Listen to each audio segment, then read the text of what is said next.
Good evening, everyone. Happy Memorial Day. I'm Linsey Davis. We begin this hour with a new smartphone app that could help people who are suffering. It's called White Flag, an anonymous platform where people can connect over mental health struggles. Among its users, former Miss Teen South Carolina Kate Upton and former Bachelorette star Colton Underwood.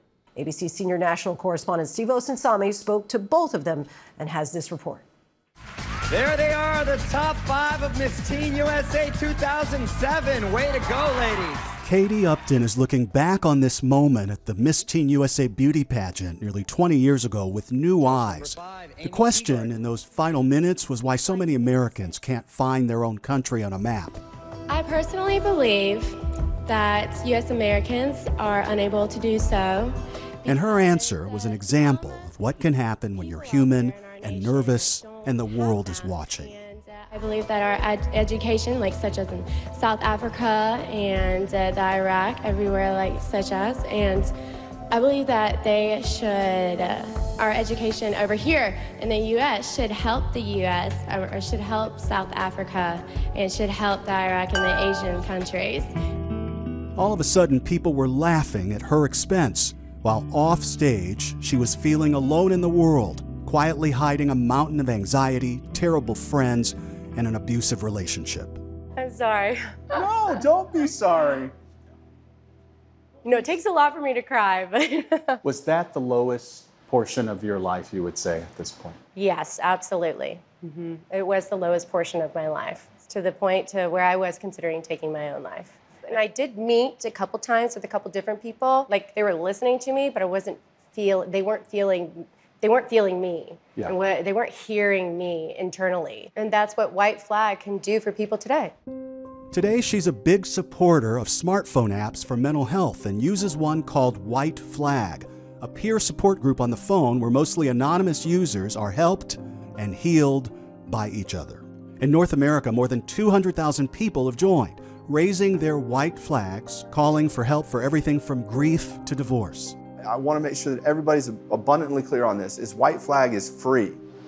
This is a free resource, and we have designed it that way because the people that I was in treatment with are the people who I built this company for.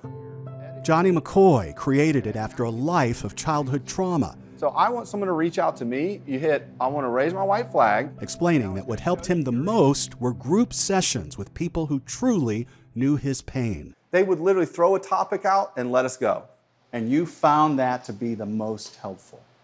I found that to be a miracle, Steve. I had gone through medication, I had gone through days of therapy a week, psychiatry, I'd gone through jogging, I ran marathons, I did therapy, I did inpatient, outpatient, I've done everything that you can imagine. And once I realized that we could do this virtually and connect people from all over the country, I told my wife, I have to do this. So this is a virtual peer support group. Right. Putting it very simply. Exactly. Where our algorithm instantly connects you with somebody else who's going through the same mental health, background, financial struggling, regular everyday issues as you are. It's not just for people who are in crises. He says history is full of people who lost the struggle with mental health at the same time they were surrounded by people who would have helped them.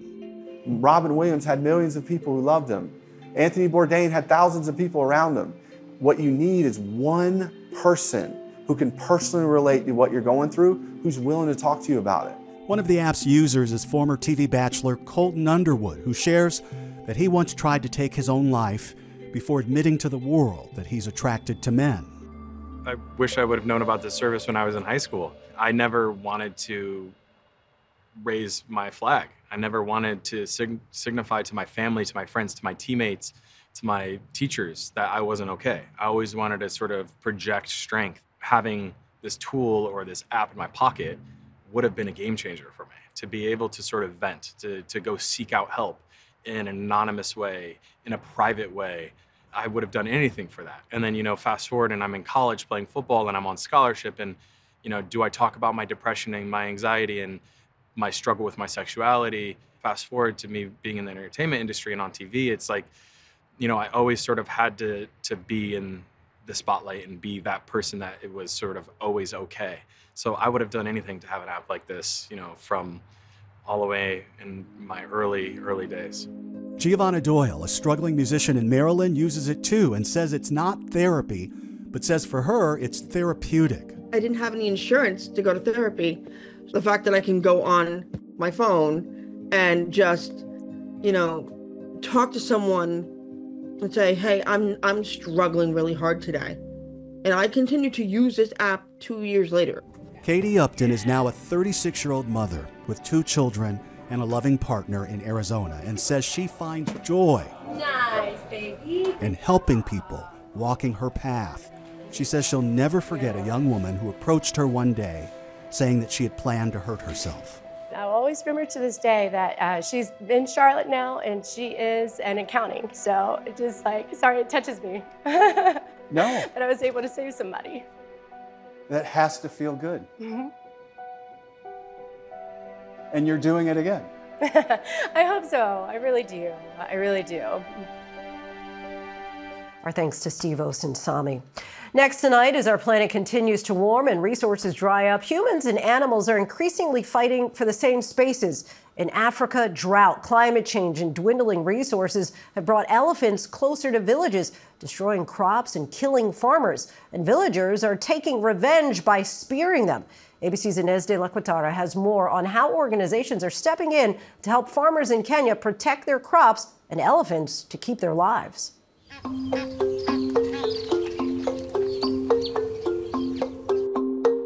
We do have another little boy here called Padamad.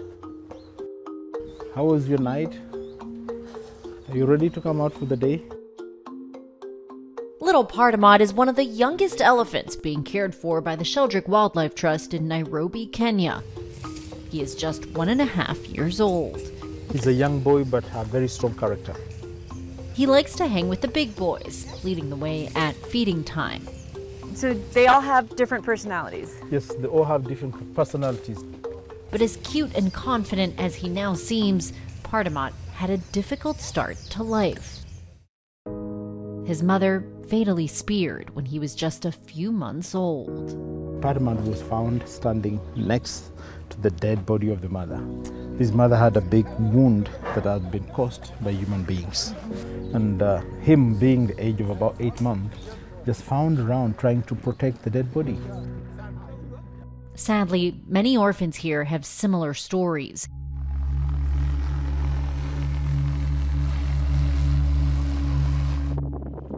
A growing number of elephants in Kenya being speared, victims of human-wildlife conflict. The expanding human population, combined with drought and a lack of resources linked to climate change, are increasingly causing people and elephants to compete for things like space, food, and water. A common scenario involves elephants raiding and destroying crops in their search for food, with some vulnerable farmers, desperate to protect their livelihoods, retaliating by spearing the elephants. According to some conservation groups, the issue has been exacerbated by the proliferation of new commercial farms growing things like avocados for the West and China. Unless it's out of self-defense, it's illegal to kill elephants in Kenya, still considered endangered. But elephant conservation groups say human-elephant conflict has now surpassed poaching as the main cause of elephant death in Kenya and in many parts of Africa and Asia. The shopping centers, the plantations, the houses, the roads have been constructed in areas that originally belonged to wild animals as their migratory route from one part to the other. And so animals are forced to get into human properties, human farms. Every year around the world, hundreds of people are also killed or injured by elephants as a result of the altercations.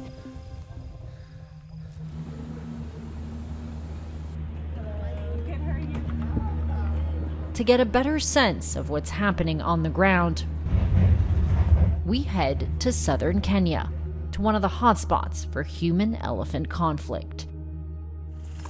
In Kimana, the issue is becoming so common that these Maasai Rangers now deploy on a nightly basis to patrol the farmlands.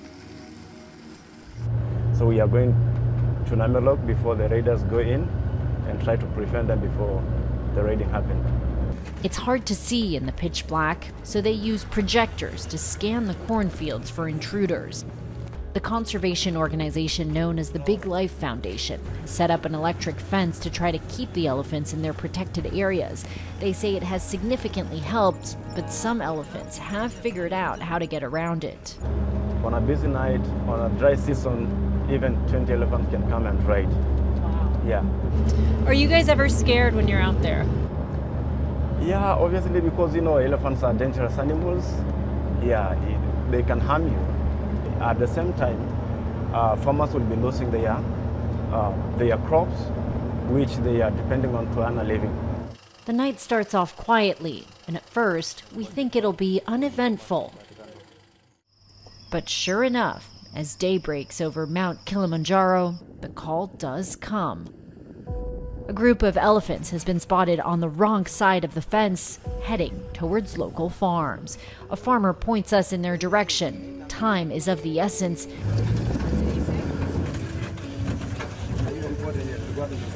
Elephants can eat up to 600 pounds of food per day.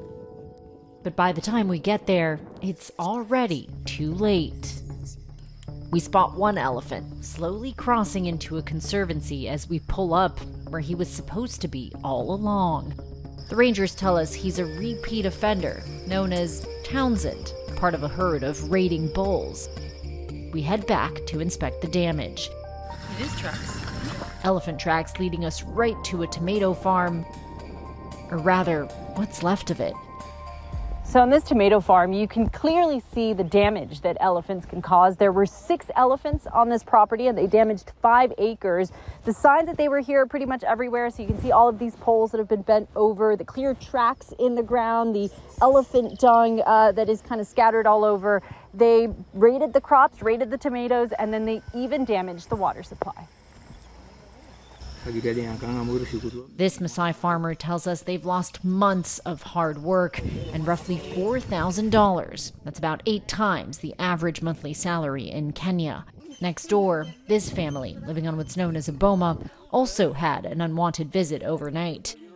He shows us his spear. Way out here, it's his only means of self-defense. When only attacked us, that's how you can bring your spear for defense, self-defense.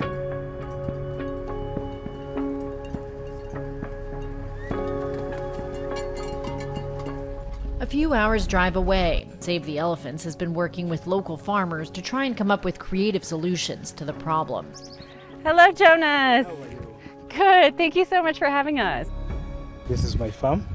Like Jonas Makima, who almost gave up farming. If an elephant gets into the farm and raids everything, then it means now you'll not have food for the family. Mm-hmm. You'll not have money for education for my children. For Jonas, every night is a battle. He shows us what he calls his early warning system. Okay. Yeah, so most elephants will just get scared when they see this fence with the wire. He's also set up 3 watchtowers. During crop season, this is where he sleeps for 4 months straight. But it doesn't end there. Jonas has also built a sound cannon, along with other noise-making devices.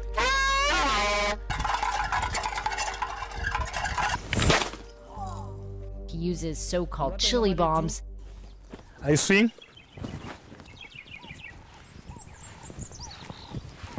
So the elephant is not only going to get the smoke, but also will be seeing a round big fireball. But perhaps his most efficient tool, he says, is his beehive fence. A project launched by Save the Elephants, with a study published in October finding elephants avoid them up to 86% of the time during peak crop seasons. Because, as it turns out, massive African elephants are terrified of bees.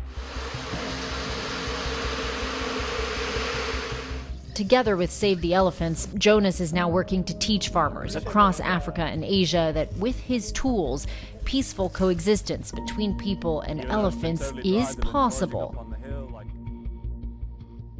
There's an ancient Samburu legend that says elephant and man used to live together, and with Kenya's population expected to double by 2070, the hope is that will once again ring true. People need to be educated. People need to know what to do when they encounter these animals in the farms. And people need to know that animals also have a right to life, the right to their space, their habitat. So these habitats should not be invaded and occupied and used by people. Our thanks to Inez for that. Coming up, police occasionally raid the wrong home, but what happens after that? The Supreme Court is weighing in, deciding whether agents can be held liable for these mistakes.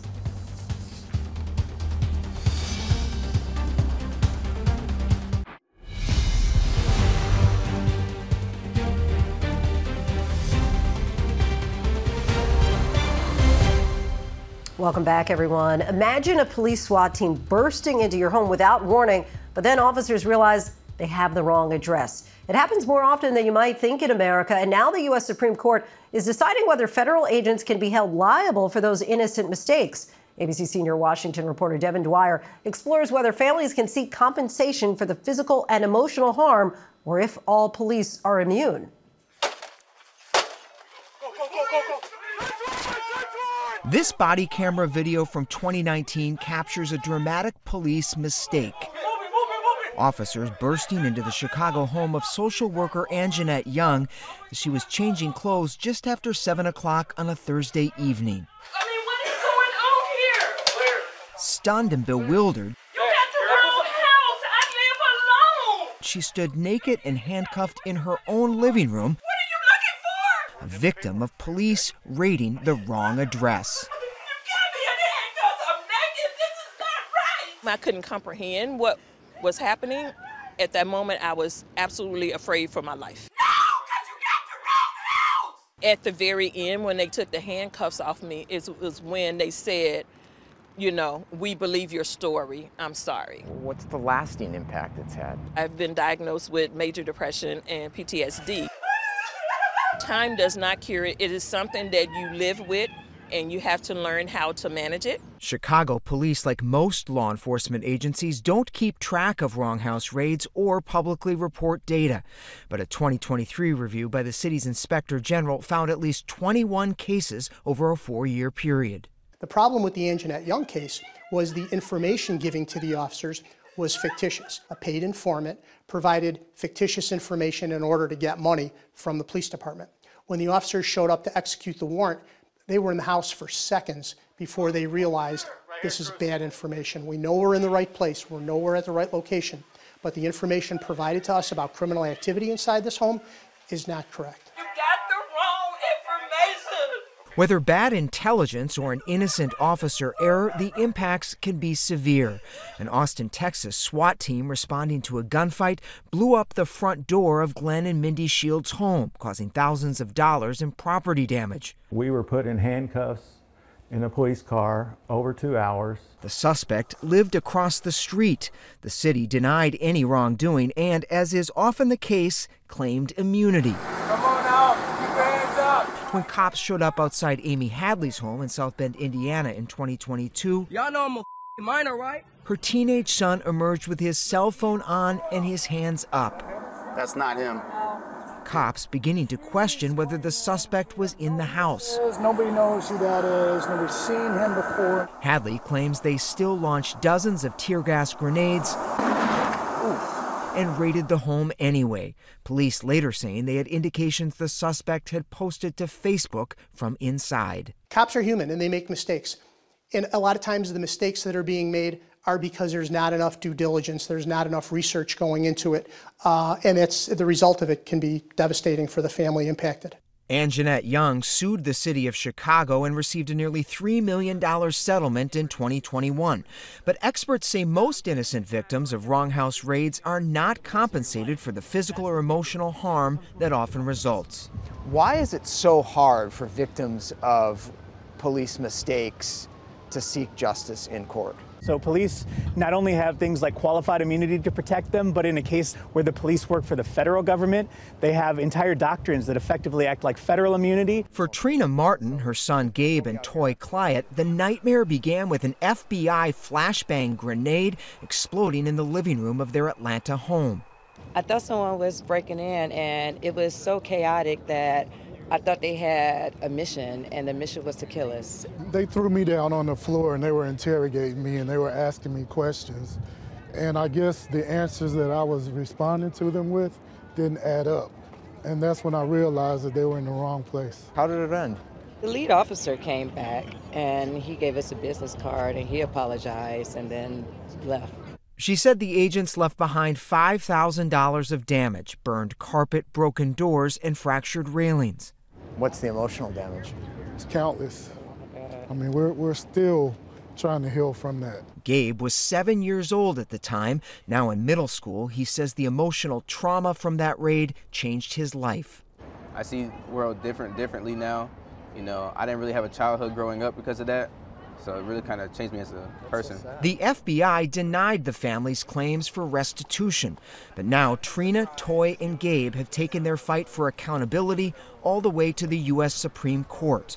While federal law enforcement agencies have broad immunity from lawsuits, Congress did carve out an exception in 1974 for victims of assault, battery, false imprisonment, false arrest, or abuse of process by an officer. The government denies the exception applies to wrong house raids. What the Martins are looking for in this case is to be made whole for the mistake that was made by the FBI, but much more broadly than that is to ensure that they might be one of the last families that this happens to in America. The case comes as advocates for victims of police misconduct and mistakes say President Trump is rolling back guardrails on law enforcement. On the campaign trail, Trump suggested crime would end if police are free from restrictions. We have to let the police do their job, and if they have to be extraordinarily rough. The Trump Justice Department has put a freeze on civil rights investigations into cops and vowed to reconsider consent decrees with police departments found to have engaged in a pattern of misconduct. That includes agreements with the cities of Louisville and Minneapolis for police reforms agreed to after the 2020 police killings of Breonna Taylor and George Floyd in their respective cities. The Justice Department had in recent years been really taking a close look at where things are going wrong, where you see a pattern of constitutional violations. And what the Trump Justice Department appears to be doing is backing away from that process. Anjanette Young says communities don't need to wait for the feds. In Illinois, she's lobbying state and local officials for strict new rules on search warrants to prevent cops from raiding the wrong house, including new steps to vet intelligence on a suspect's location, requiring a 30-second wait after knocking before breaking down a door, and mandatory use of tactics least intrusive to someone's home and property. It's not okay to harm people and then not fix the harm. Should police departments make people whole after an incident like that? We're human beings. We make mistakes all the time, unfortunately.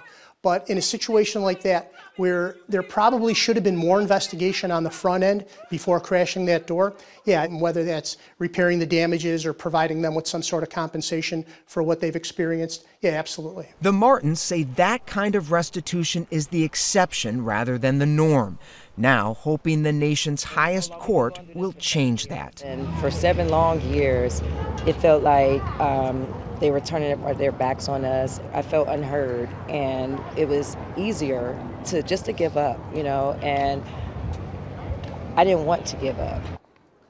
Our thanks to Devin for that. Coming up, testing moms and their newborn babies without their knowledge, leading some families to become separated. Tonight, we explore what Test and Report is and if it's legal.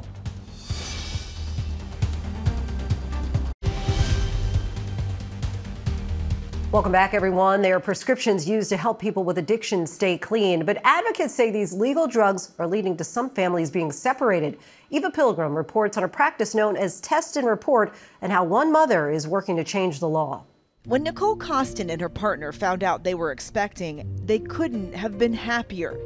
She says she had been in recovery from opioid addiction for over a decade. She became addicted after she was prescribed pain medication for a surgery. You know, I was going down a really dark road of using and abusing my medication.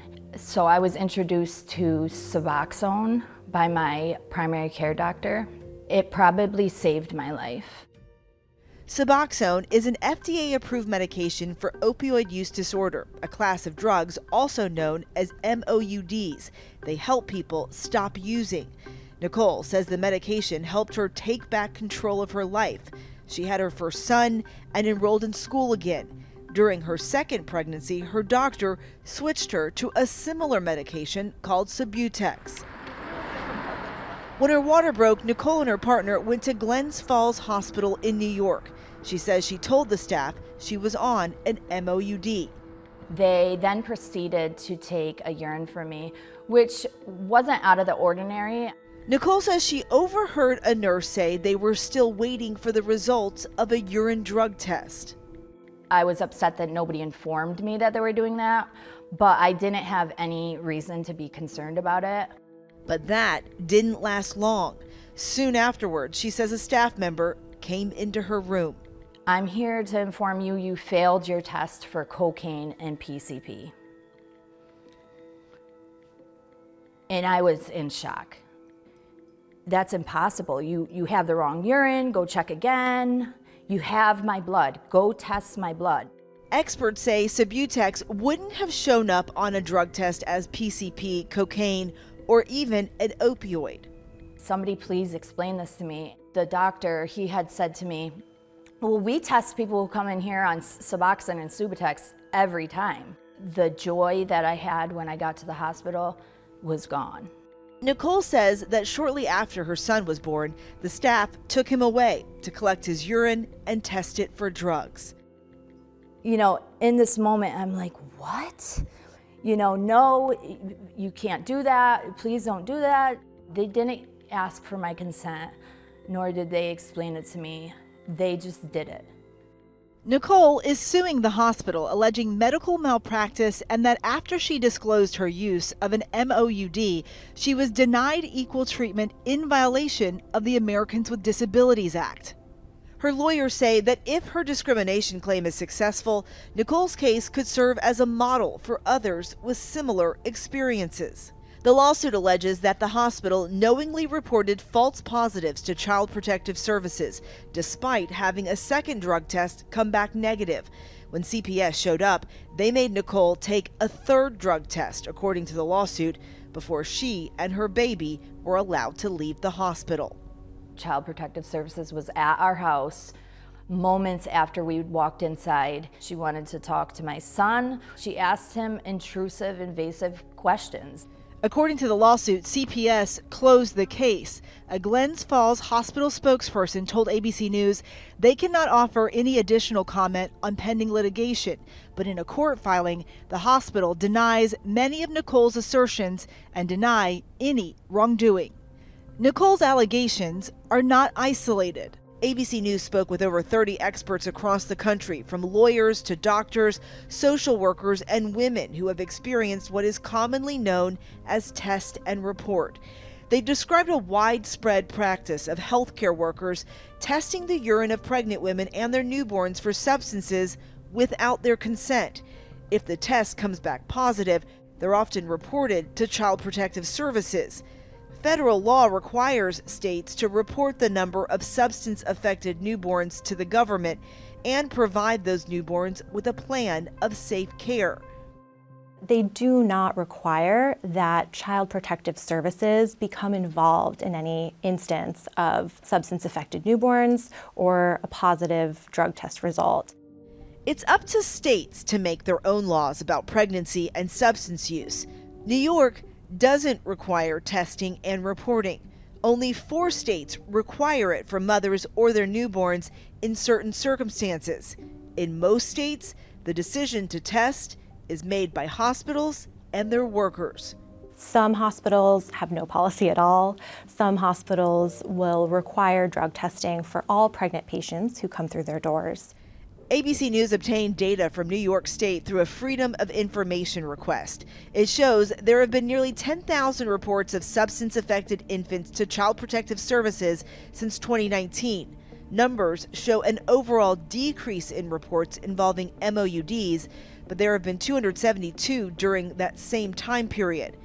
Medical professionals consistently submitted the second highest number of reports, nearly 3,000. The data does not show how many of those reports are the result of non-consensual drug testing. Mount Sinai's Bridge program treats pregnant and postpartum patients with substance use disorder. Dr. Leah Habersham is the OBGYN and addiction specialist who runs it. She studies disparities in who hospital workers choose to test for substances. When they were testing women and just picking and choosing who they would test, there was a lot of bias in that, and that they were oftentimes testing women because they were, maybe a minority, Black, Hispanic, or of a certain socioeconomic class.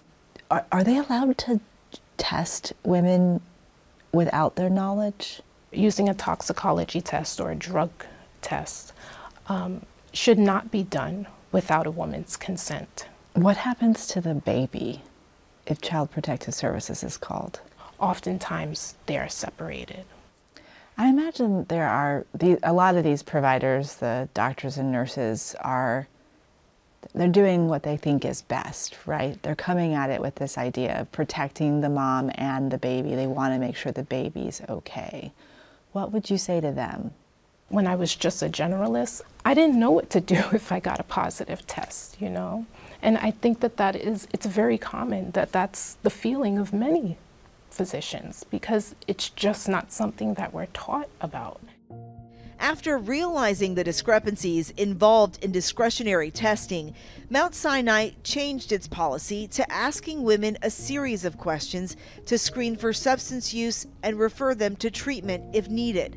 Dr. Habersham's research found that there was no significant racial disparity after the change.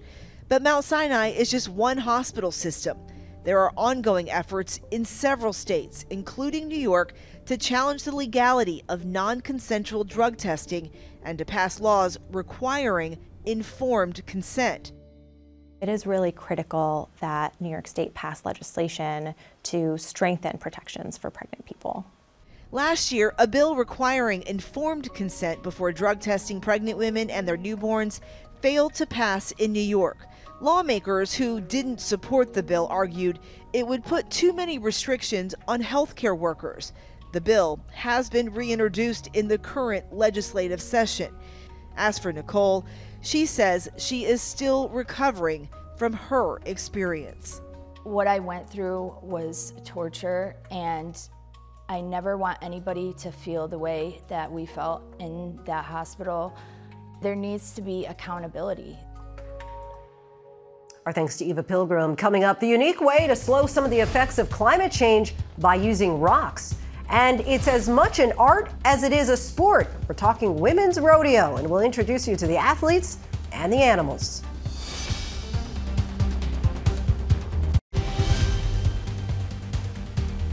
Welcome back, everyone. Here at ABC News Live Prime, we're highlighting the people and innovative technologies working to reduce our harmful impact on the planet. In North Carolina, one farm is using rocks, yes, rocks, to help cool the planet. As our Ginger Z shows us, it's not only good for the earth, it's also helping farmers grow more food for a hungry world. We've tried a lot of things to reverse the effects of climate change. Planting more trees, farming seaweed in the ocean, even sucking carbon dioxide out of the sky with vacuums. And yeah, all of this can help. But it turns out this whole time, a simple solution was right under our feet. Here are these steps. Yeah, so you're coming into the old pit. That solution starts here at the Sun Rock Quarry, just outside Durham, North Carolina. It turns out that certain types of rock do a really good job at getting carbon dioxide out of the air. Less CO2 in the atmosphere, of course, could help turn down the planet's thermostat, slowing the impacts of climate change. It's not rocket science, it's rock science. Naturally, the process is called rock weathering, and it starts when rain absorbs carbon dioxide as it falls. When that rain hits volcanic rock, it makes a white chalky substance called bicarbonate that goes into the ocean and often becomes a seashell, which stores that carbon. But that whole process can take thousands to millions of years. And you can see how fine it is. Like, you can break that up, feel it in your fingers. Mary Yap, co-founder of Lithos Carbon, wants to speed up this natural process with enhanced rock weathering. Forever, Sunrock was just kind of piling up this dust that was the waste product from washing all their product and their rock. But then Mary and Lithos came along and realized this was like gold for taking carbon out of the atmosphere. It's like putting cubes or rocks of sugar in your coffee, which is probably not going to do much, versus powdered sugar in your coffee. The powdered sugar, in this case, are very small rocks that were hidden in plain sight. And when sprinkled on farm fields, it can significantly accelerate the time it takes to remove large amounts of CO2. Fortunately, the quarry and others like it have a lot of it laying around. And don't worry, they're not blasting a big mountain and making a hole in the earth just to make all this happen. This giant mine is already making rock for asphalt and concrete. When you extract all that ultra-fine material out, you've got to find somewhere for it to go. And for the last 10 plus years, we piled it up. We just made some really big piles and made berms out of it. Those berms of what they thought were waste grew to what they now affectionately call Brown Mountain. I like this. We're summiting like Waste Mountain. Exactly. Carbon Capture Mountain. Carbon Capture Mountain, we'll call it. A 120-foot mountain of basalt dust that Lithos is buying by the literal truckload. Dozens of trucks lined up all day, picking up this unassuming climate gold. Each truck takes the dust to a farm within 75 miles. That's to limit the greenhouse gas emissions from the drive. They load it into their spreaders and sprinkle it over the soil. And what we're doing is we're taking this material and spreading out at like 1 millimeter depth across millions of acres of farmland eventually. And that really accelerates the weathering. And believe it or not, enhanced rock weathering has another magical property. The added benefit to it, raising the pH of the soil and increasing crop yields, is that it's cleaning the air at the same time. Rick Bennett, lifelong farmer and now proud spreader of rock dust, is a firm believer that some things are not too good to be true. This is volcanic rock. I mean, it's 100% organic, all natural. There's no heavy metals in it. It's totally beneficial. We can set the rate in here of the bulk density of the material so that our spread rate is accurate. So it's all really like scienced out in here. Yeah, pretty much. High-tech rednecks, I guess you would say. As we spread the rock dust on the field, data from the cab of the tractor is transmitted directly to Lithos. Then, Lithos meticulously collects thousands of soil samples to prove that it's working. So we're going to be taking hundreds of samples here at a super high density and giving that data back to the farmer, the grower, so that they know what's going on in their field. And then we're going to send the other half of the sample that we collect to a geochemical lab so they can do the analysis of the carbon capture.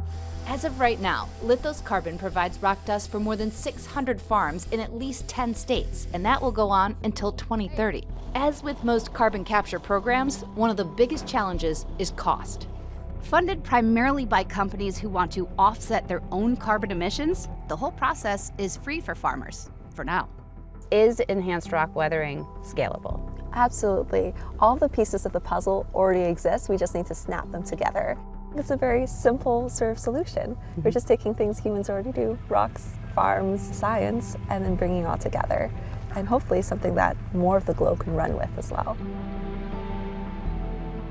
Ginger, thank you. Finally tonight, it's a mix of sport and public entertainment that requires skill, patience, and most of all, passion. We introduce you to the women of rodeo as they compete and care for their animals, all on a national stage.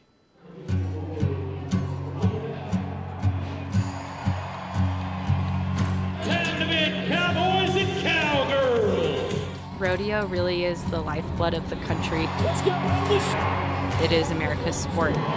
The National Western Stock Show here in Denver kicks off that first big major rodeo of the year.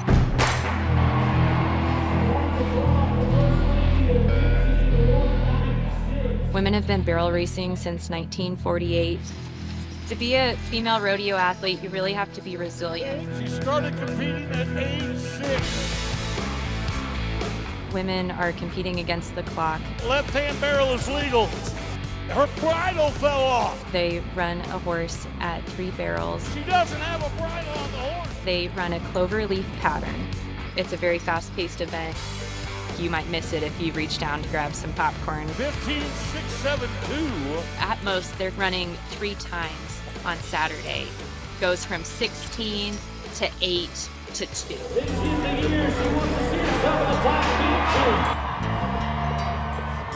I was riding a horse before I could even walk. I love the competition, but most of all, I love being able to ride these incredible animals.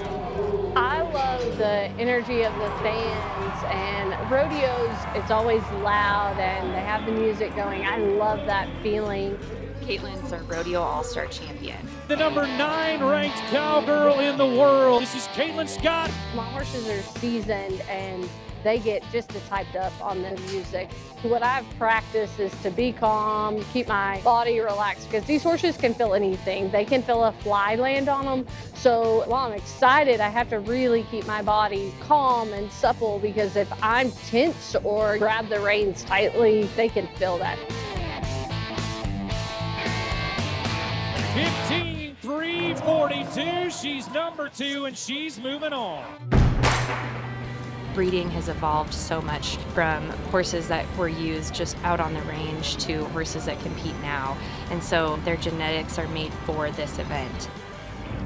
Just you love that, don't you? I don't really feel like you're against anyone else, just you and the horse in your own race. She's the 2019 Colorado versus the World champ, Amy Jo, round 1. Joe round 2. Come on, y'all, she's setting the pace. 15.455 to set the pace. This is Fanny. I call her Fannie Mae. She loves the attention from me. And that was her very first rodeo run ever.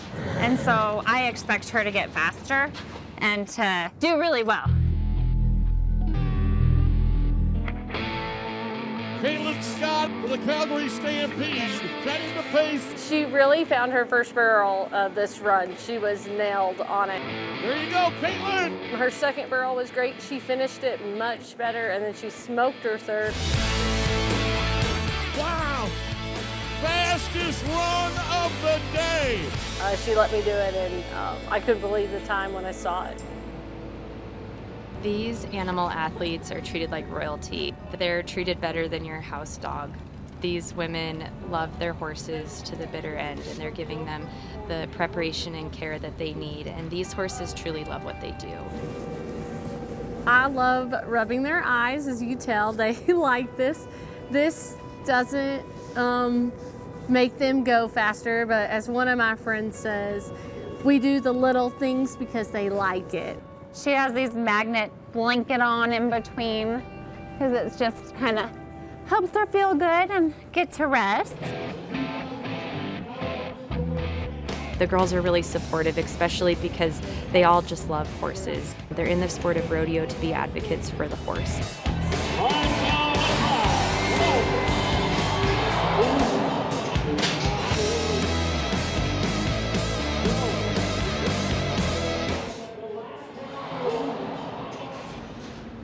Baby Cakes has done awesome, and I just don't want to make 3 runs on her, so I'm going to get on Twiz. I expect him to go out there and perform, but these are animals, and you never know what the cards may hold, so I just want to do the best that I can and hope he performs as well. Ended up in the top 30 in the world. 1 season ago.